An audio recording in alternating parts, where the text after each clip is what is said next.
I'm sitting in the driver's seat checking it out. I'm 6 feet tall and have the driver's seat all the way back and all the way down to give you an idea of the potential legroom here. And so yeah, I've got lots of room here. And this is a vehicle that they hadn't really changed the actual size of the vehicle, and as a vehicle I've driven lots and lots of miles in, so other than a little bit of a hump on the footrest, it's a little bit, my feet are a little bit too big for this particular footrest sometimes. I mean, it's okay, but other than that, I mean, it's like perfect. I got lots of room. I can put the seat a little bit forward than all the way back, so even if you're a little bit over 6 feet tall, you shouldn't really have a problem. So the steering wheel is leather wrapped, looking really nice, stitched there on the inside. You can see the design of the buttons are a little bit different this year, and they look really nice. I like the simplicity of the white letters, black background, very simple, easy to see, easy to read, easy to find, easy to use. So here on the right side is the cruise control, and once you turn it on, set, resume, cancel, pretty straightforward. There's also lane keep assist, and then the adaptive cruise control. You can set the distance between you and the vehicle in front of you. Here on the left side is the volume for the radio, change to the tracks on the radio. You also have voice recognition. You can also use that button for answering phone calls as well in the touchscreen. And then you have this home button, this little scroll wheel. I'll show you that in a minute. It relates to the screen up here. There's paddle shifters on the back of the steering wheel. This is good for downshifting, especially if you're like on a downward slope or whatever. And then there's the windshield wiper controls here on the right side, turn signal on the left, but the turn signal stock also has the headlight switch. You can toggle on or off your daytime running lights, and then you have parking and then the headlights here, and then the fog lights are controlled here.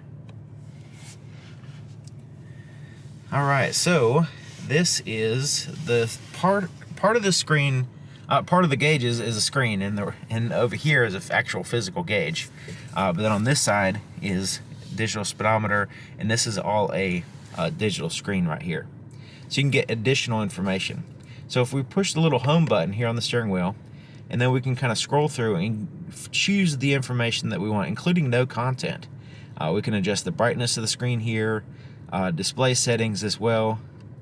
So if we want to have the speed and time, we can have the audio information, whatever the radio is doing.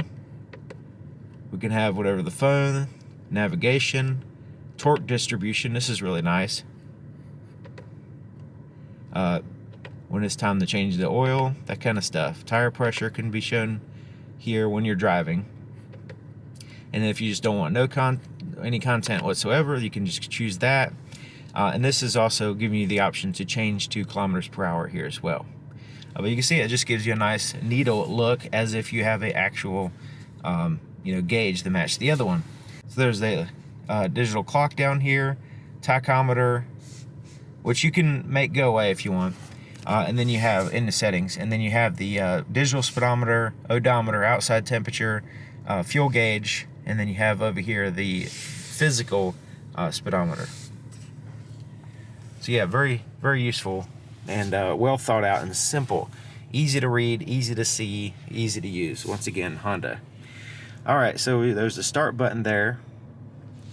And then here is the screen. It has a screen protector over it right now, but it has nice vivid colors, looking good. And this is the home screen. You do have Android Auto, Apple CarPlay, and it's kind of like a cell phone where you can slide through and have different icons here. There's also Bluetooth audio. Once we pair the phone, we'll have access to that. Go out of there, and then it'll have different information and options that are appropriate for that. Trip computer can be shown here. USB is another way of playing audio as well. Then you have your different settings, general settings, vehicle settings. You can do system updates here as well. I like this digital clock. And there's different settings here. You can change the way it looks like. The different clock faces. Have the little robot there. You can also have adjust the date and time here. But yeah, I'm glad that they have little, because sometimes you've got to focus on the time, so having that popped up is really nice. Digital compass. So yeah, there's a lot of different things here on the screen, different settings you can set up. Once you get it set up for yourself, You just set it up one time basically, and unless you want to change something, then it's ready to go. And then you can see there's quick shortcuts here at the very bottom. Then you can change your audio source here at any time. It does have a physical volume knob, some physical buttons here on the sides, and change to the tracks. So once again, very easy to understand and use. And then I like the way it has a fairly large digital clock there on the top right that stays there, doesn't move around on the screen. Four-way flashers are here. Then a climate control, very simple. It's a tri-zone actually, driver, passenger, and rear. So it has rear separate controls here. So the driver, passenger temperatures, you can go to the rear settings and adjust the temperature there. Fan speed back there as well. You can also turn the rear off if you want. You do have an automatic mode, where you want the air to blow, all that kind of stuff. Recirculate the air, front and rear defrosters. And once again, very simple, easy to read. You're not going through menus and all that stuff. It's right there in front of your face. You can see the temperatures, you can see the fan speed. Everything's very logical. There's a little storage cubby right in here. And if it had heated seats, you'd have the controls here on the other trims. And there's a USB ports, has USB-C and USB-A, and then a 12-volt power supply, wireless charge pad here, cup holders with the little arms that take up the slack, which they didn't have in previous years. Nice. And then here's the shifter, and if you're not familiar with this type of shifter, it may look weird, it may look strange, but once you get used to it, it's actually, I like it better because it gets out of the way. There's no like big stick sticking up. It's just completely out of the way. You just press a button, put it in drive, press it again to go into sport mode, put it back in drive if we want. We can go in the neutral if we want to. Reverse, you pull back here. Now we're in reverse. And while we're in reverse, let's check out the backup camera so you have the different views. The best thing about this backup camera is this view right here. For me, it's so useful. It's stretched out and looks a little weird at first, but if you actually see what you're looking at, you're actually looking behind the vehicle, but also both ways behind your vehicle.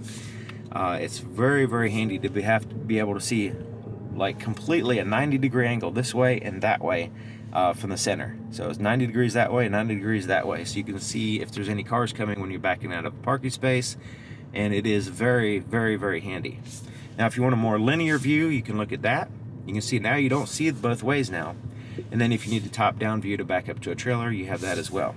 And once again, quickly, very simple controls here that you can access. All right, and then we can go back and park. So yeah, once you get used to this shifter, it's preferable for a lot of people anyway. Here's your different drive modes. When we press this, you have normal, snow, mud, and sand. And it shows you here on the screen what you've selected. But normal mode does a really good job in pretty much any scenario. But you know, if you know you're going to be in a different terrain, you can select that. To turn off the stop-start feature, you can push this button. Default will be on. Okay, so check out this armrest. Really nice and big. Maybe big enough to share with the passenger. It's up to you. There's contrast stitching here, looking really nice. And then this lifts up, and it's kind of spring-loaded, so it doesn't fall back down on you. And then there's a large storage compartment here, a little place to put some pins and stuff. So yeah, this is fantastic.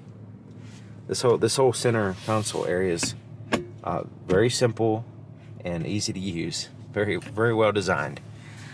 It has a manual day and night mode for the rearview mirror. Lights here.